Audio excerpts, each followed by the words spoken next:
Bonjour mes amis, I am currently in the process of leaving Paris. I've been on the road for an hour and I think what I've just come across here is what they call la périphérique. It's like their version of the M25, and this is by far and away the nicest morning we've had on the trip. I was going to say I'm feeling good. I'm feeling a lot better than I did yesterday on my rest day. As soon as I got to my girlfriend's mum's flat where I stayed yesterday, I had a really bad cold.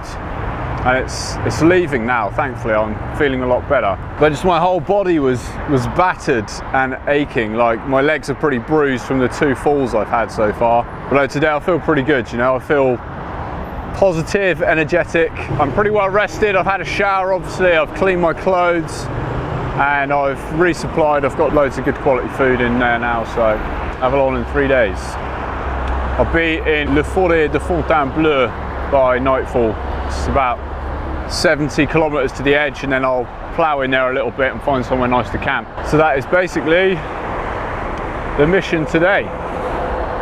Bon voyage, Paris. It's been all right.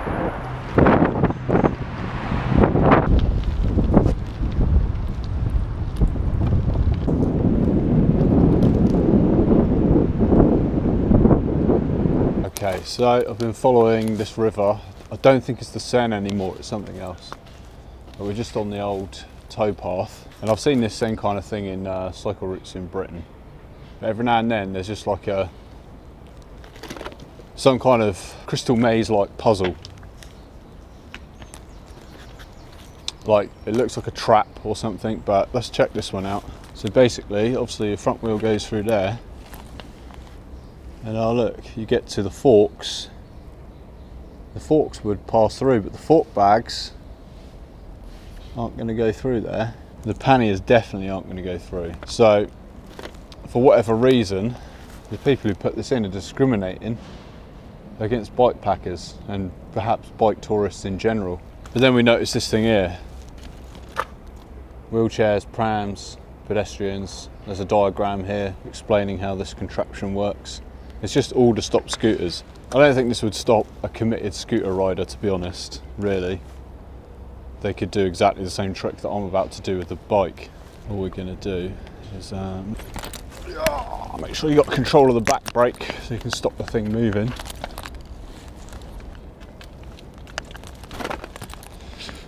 Easy as that. And this thing probably weighs as much as the average scooter, so I don't know why. I don't know why that's even going to stop a scooter rider.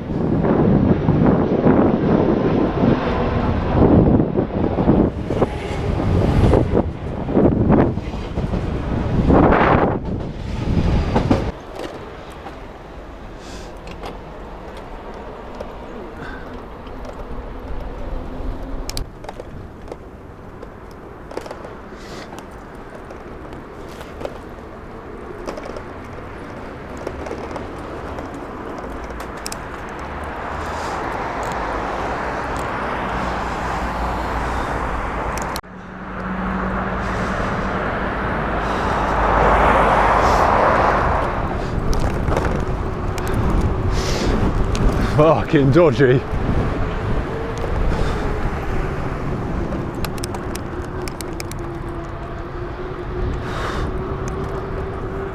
Okay, so I've just cleared the suburbs of Paris and I'm now entering something called Forêt de Seine. I've done 25 kilometers so far this morning, so I'm going to find somewhere in the sun, out of the wind, sit down and have some fruit for breakfast.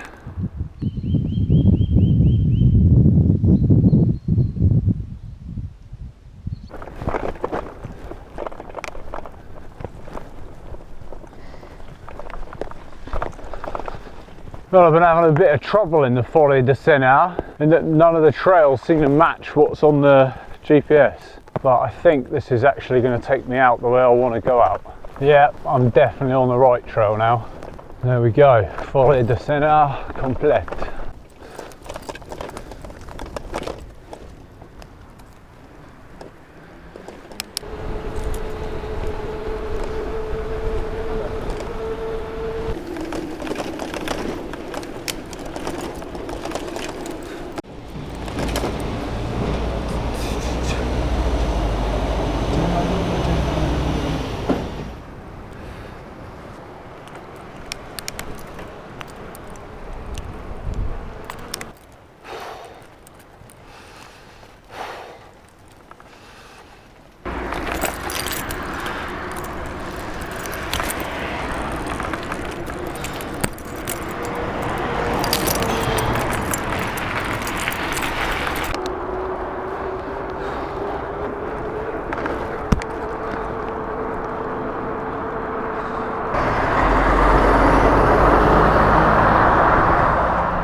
it is, the very unassuming secret entrance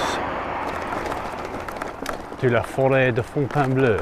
Right, it is 3:30 in the afternoon, so the sun is already well on its way down towards the horizon. I've just loaded up the third route of the day. Let me just check this. So I've done 60k already today. Wow, I really wasn't expecting that. That's awesome. It means I've only got to do 20 more k before I can call it a day.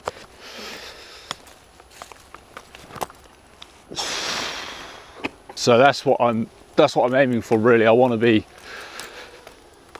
get my camp set up, get cooking done, get cleaned up, and get in my sleeping bag before night has fallen, because it's going to get really cold with these clear skies. And yeah, I must have mentioned this. I got a really bad cold yesterday, just out of nowhere, and it feels like it's not quite so bad. But you know how you just can't stay warm. You just become so weak. But yeah, this Le Forêt de Fontainebleau is massive and just goes on for miles and miles. So I'm going to be exploring this for, well, the rest of today and maybe half of tomorrow as well. And this is what the terrain is like in this whole area, littered with these huge boulders.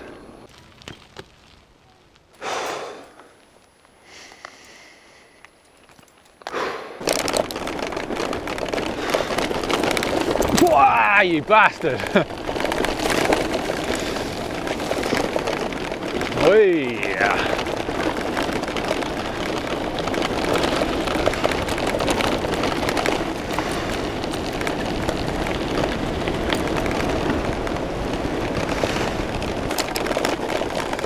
Let's have some brakes there. Nice. The right one. Hard to tell. So many lines on this map. Yeah, that looks about right. You know, I don't know if this bike feels so good in spite of all the weight it's carrying or because of all the weight it's carrying, but it just feels, descending something like that, a lumpy trail like that, it just feels so composed and it stays right on line wherever you direct it. You know, it hasn't got the freshest suspension in the world, and it hasn't got, you know, the fattest tyres. The whole setup's a compromise between being capable off-road and, you know, not too much of a penalty to push miles, to push Ks on the tarmac.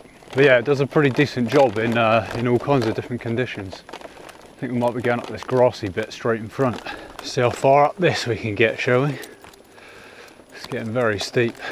Oh, that's the easiest gear I've got.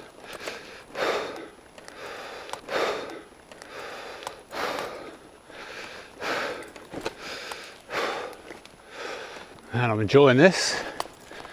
I like this forest. So the name Avalon of this place that we're going to live is very significant, and it actually comes from, well, I mean, it's got two L's in it, and the Avalon from the Arthurian legend, the King Arthur legend, has only one L, and there's a few different theories as to why the French town has its name the way it is. Julie and I have been watching a lot of videos about the Arthurian legends, the mythology surrounding the Isle of Avalon. It's a place where Arthur went, King Arthur, after he defeated his, he's like his illegitimate half-son or something, Mordred. I mean, all of this stuff is kind of semi-historical, but it's allegorical mainly. Just like any myth or legend or folklore story, there's always an allegorical underlying meaning. And for me, Arthur is the higher self, the higher nature, and Mordred, of course, is the lower nature. And he's fought this lower nature. He's been mortally wounded in the process, and then in order to heal, he has to go to this semi-mythical location, Avalon, to heal himself, to be healed. It speaks to me so clearly, because that's kind of what my experience of these last few years has been. And funnily enough, I am going to find myself in Avalon in just a few days now, where I will finally be able to heal myself. Oh yes. Challenging without being too challenging for a fully loaded bike. That's what we like.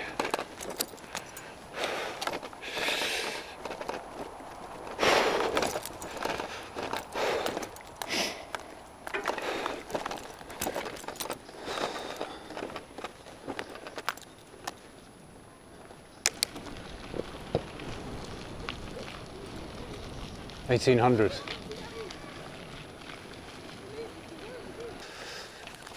Oh, that's real dodgy. Nice and slippery.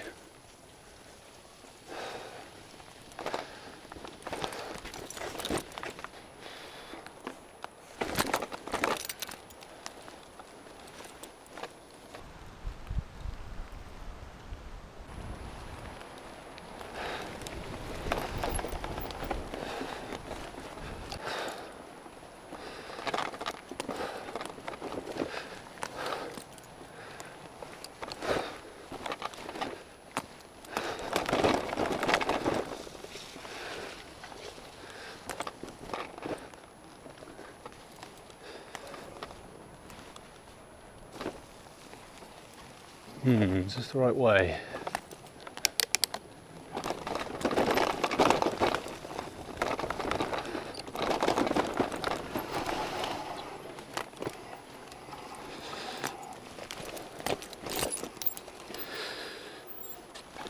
Just got to watch the derailleur through there, especially through something like this.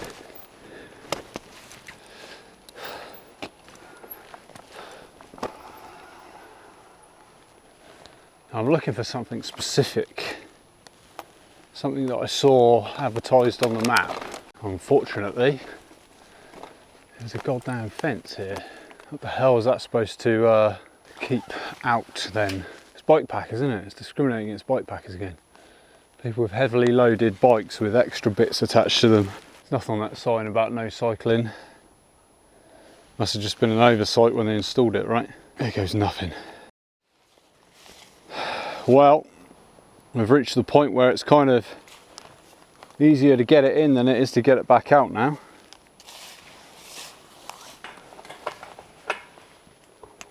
Tie around there, that's it. Nice, nice. Hey! They're trying every dirty trick under the book to slow the Merida down. She just keeps ploughing through their obstacles. And there she be. That's what I'm looking for. They call it Sequoia dendron, and it is, of course, giant redwood. I mean, it doesn't look nearly as big as those ones they got in California. It's still pretty big. So there's consciousness in all things, especially in all living things. And something this freaking old, you know, when you know about mycelium, right, which is this subterranean fungus that grows on the roots of trees, connects all of these things. That's why even if I'm in a different country, across the border or two, I'm still in the same forest that I've lived in for 2 years. It's all the same forest, they're all connected. I feel like a stranger when I'm in town, any town, but when I'm in the forest, I don't feel that. Okay, the more time I spend here, the more inspired I am by this thing. I think we're going to introduce ourselves. Hello, great big tree. My name's Jason. I'm a human. I'm sure you've seen hundreds of thousands of me. I'm sure we all look much the same to you. Having a conversation with a tree. All right, so I'm going to go in for the hug.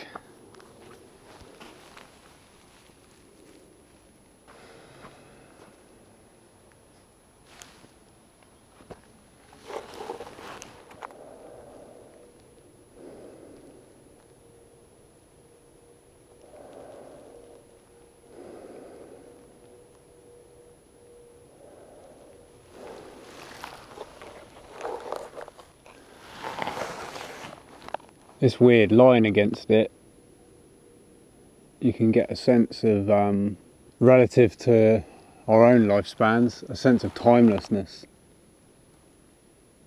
And you can just feel how incredibly, deeply, strongly rooted it is. It's the fence again. Obviously, I've got to find a bit in the fence where there's a bloody doorway, haven't I? But that's the road to Fontainebleau. Ah, amazing, I can just ride out. So, the fact that they've got a cattle grid there, that whole little cage gate set up is to stop horse riders, right? You wouldn't get a horse through that cattle grid, but you can get a bicycle through that cattle grid, so I reckon that's what it is. Right, I lost a bit of time finding that gate there, and now I need to get back up this road to get back onto my track. Here it is. So this is a little trail into Fontainebleau itself, and we're really just going to zip in there and get some water, so I've got enough to cook with and enough to drink tomorrow morning, and then get straight back out, head south into more of this same forest, find somewhere to camp as well.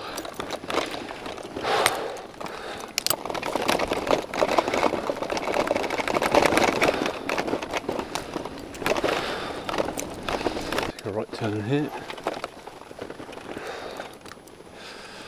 Wow, I really like this terrain.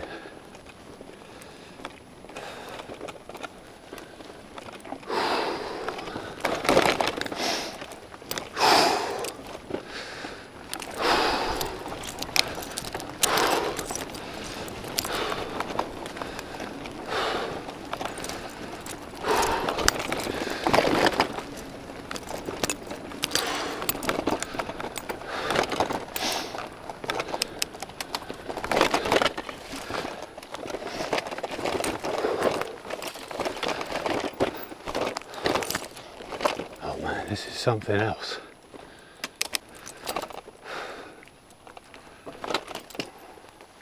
That is definitely where the trail goes, through there. Don't think we're going to be riding up this bit. Right. It's definitely this way. Like 90% sure it's this way.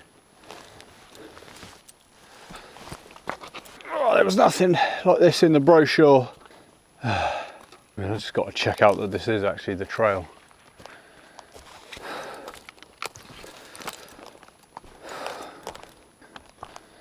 Look at it.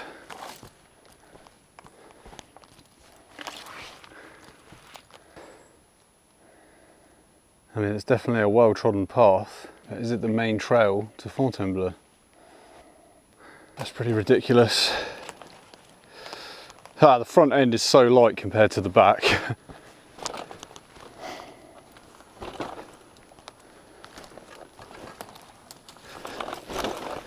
Oh, just phenomenal.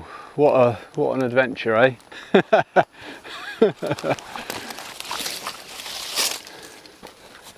wondering what my sister thinks if she watches this. Would you like to do a route like this, Sarah?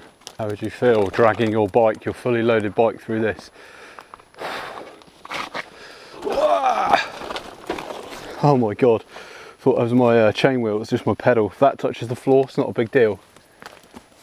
If these things touch the floor and get bent over, that's a really big deal. My goodness, we've got to find a little parking spot just here. Ha, look at that. I mean, this is all just so I can set up another shop, but oh my goodness, look at this. This is the stuff that Instagram dreams are made of, isn't it? Look at that, oh my goodness. Soak it up, let's get some angles, wow. Look at that, mountain bike on the trail, out bike packing. Rider's absolutely exhausted. Done about 2 kilometers in the last 15 minutes. All right, it's starting to settle down though. I think I could probably ride from about here. Okay, try and get down here sensibly.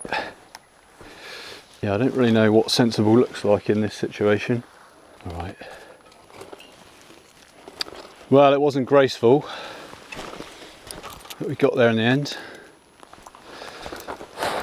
Yeah, I'll take that back about riding from there. Fork bags are through. Oh, I've got a bloody passenger again.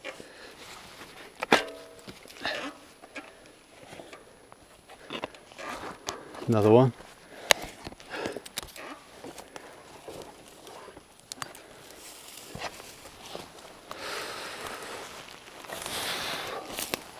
Le Forêt de Fontainebleau, a magical location, strewn with boulders the size of small houses.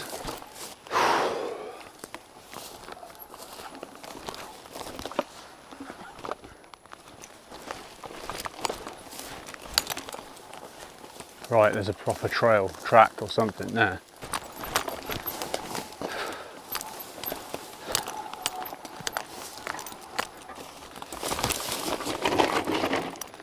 Well, I feel quite relieved to have gotten out of that with all of my bike intact. And I don't think the going's about to get any easier, is it? Because I've got to keep heading in that direction. Apparently, I think this is it. Yeah, this is the closest I can get. I'm actually counting myself lucky that I can move through this with a bike this heavily loaded at all, right? If this was dense undergrowth, there'd be no way. Got to go up over this ridge now. Nice. I mean, I thought today had gone too easily. Gosh, just what you need is, right at the end of the day, pushing the bike up this shit. This bit looks extremely hard, maybe even nigh on impossible without unloading a bit. So I've put the GoPro up there so you can watch me fail in style. It's alright. It's alright. Floor's really grippy, that helps. It's one of those situations where you use it as a test. I don't mean like a physical test, I mean like, am I gonna just get stressed out and just pissed off with the situation, and then, you know, make it a much bigger problem than it really is, because that's a perfectly natural thing to do? Or am I just going to say, well, I'm in this deep, so I may as well carry on? The worst case scenario is that, you know, the bike falls down that hole, I find somewhere, maybe, I don't know, somewhere flat enough to put the tent, and I just stay in this part of the woods for the night. But it's a beautiful place to be stuck.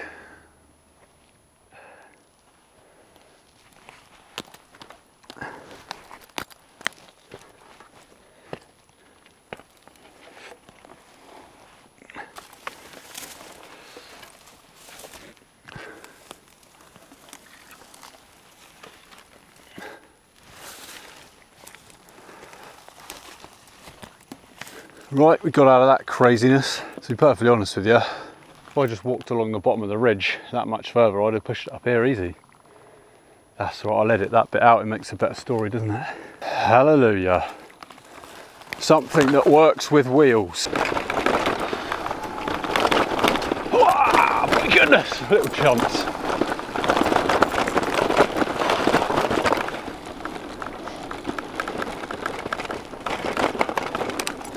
So, you know, it set me back a bit, but it's an experience, right? It's not going to be the easiest way. So a little update on the numbers. Sunset, less than an hour. Trip for the day is 71 Ks. So I want to do another 9. And I'm going to be in Fontainebleau in 2.5. So this is it. I just need to get into town, grab a bottle of water, and then just get out into the woods the other side of town.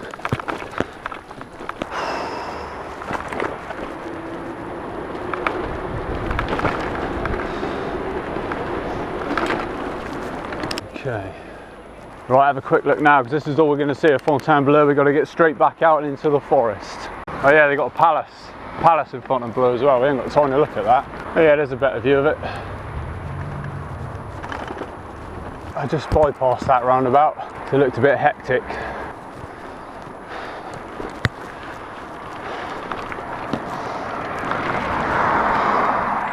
I've been on the trail from 9 AM to about 6 PM, but I've made it to, well, I've still got a couple of clicks to go, but I've made it to where I'm going to be camping in daylight, which is excellent news, really. Just makes everything a lot easier. So that's my route, straight up there into boulder country and once more. And this is kind of a ridgetop trail, probably much the same as the other one. I'm going to try and bypass it while going this way. The ridge is dropping off there. It looks to me like there's a, yeah, perfect, a nice casual, I mean, look at this, you drive your bloody car down here, won't you? There is no shame whatsoever in taking the low road over that when you've already got about 78 kilometers on the clock.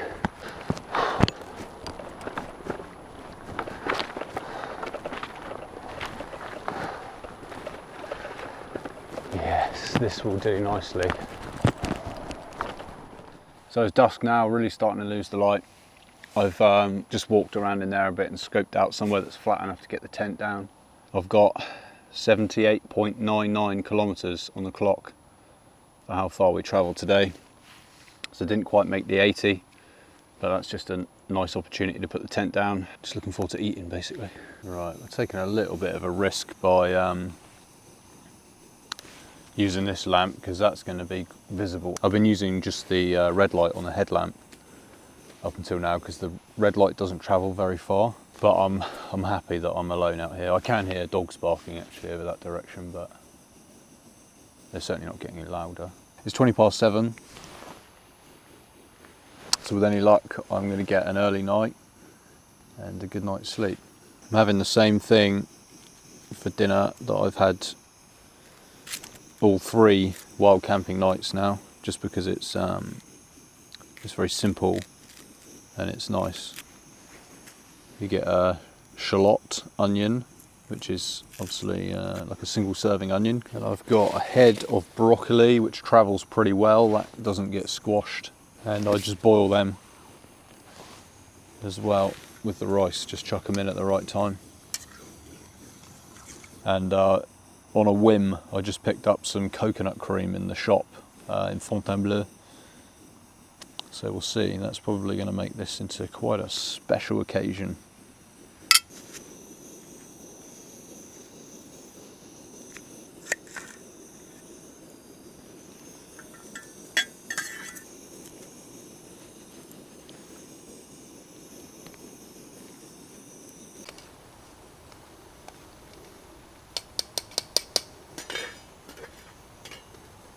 So this is the mystery spice mix. You don't need too much of that, I found. There's actually probably a week's supply for a small family just in that bottom of that jar. And now we take it to the next level with the crème de coco. Wow, this knife is so blunt. I've got the solution. Pair of moustache scissors. Oh yes, perfect.